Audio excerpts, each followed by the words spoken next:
పోరుబాట కార్యక్రమం జరిగింది. జిల్లా అధ్యక్షుడు కాటసాని రామ్ గోపాల్ రెడ్డి ఆధ్వర్యంలో నూనెపల్లి నుండి జిల్లా కలెక్టర్ కార్యాలయం వరకు వైసీపీ శ్రేణులు ర్యాలీ తీశాయి.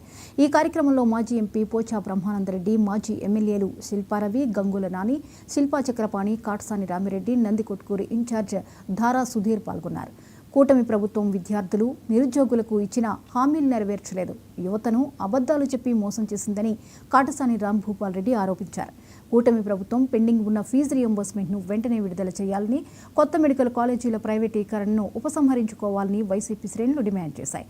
అనంతరం ఈ మేరకు జిల్లా కలెక్టర్ రాజకుమార్కి వినతిపత్రం అందజేశారు. వైద్య కళాశాలల ప్రైవేటీకరణను వెంటనే ఆపాలి. ప్రభుత్వ వైద్య కళాశాలల ప్రైవేటీకరణను వెంటనే ఇవ్వాలి. నిరుద్యోగులకు ఊరికే కథలో తెచ్చేది ఇవ్వాలి.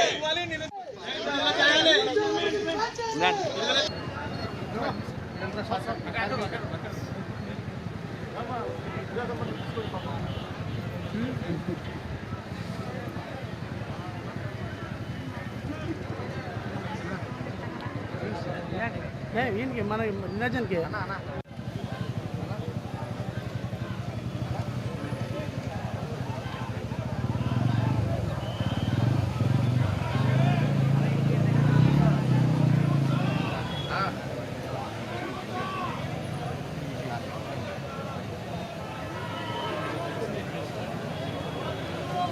అర్హత కలిగి ఉండి ఈ రాష్ట్ర ప్రభుత్వం నుంచి నష్టపోతున్నారు. అటువంటి వాళ్ళకందరికీ కూడా చేయూతనివ్వడానికి వాళ్ళతో కూడా మేము తోడ్పాటు మా సపోర్ట్ మీకు ఎప్పుడు ఉంటుంది.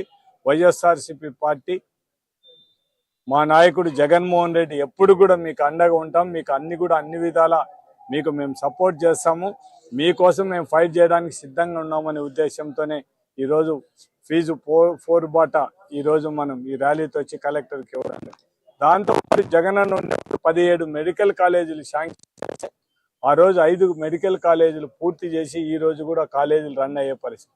12 కాలేజీలను ఓపెన్ చేయలేకుండా మొత్తం దానిలను ప్రైవేటీకరణ చేయాలా, దీనిని మొత్తం గవర్నమెంట్లో ఉండకూడని పరిస్థితిలో మనకు వచ్చిన ఈ రాష్ట్రంలో ఉండే పిల్లలకు అందరు కూడా ఎంబీబీఎస్ అయ్యడానికి సంవత్సరానికి 2500 మందికి అవకాశం ఉంటే మాకు ఎంబీబీఎస్ సీట్లు వద్దని చెప్పిన ఘనత తెలుగుదేశం ప్రభుత్వాన్ని. అంటే ఒక్కసారి యువత కానీ మొత్తం ప్రజలందరూ కూడా పేద ప్రజలందరూ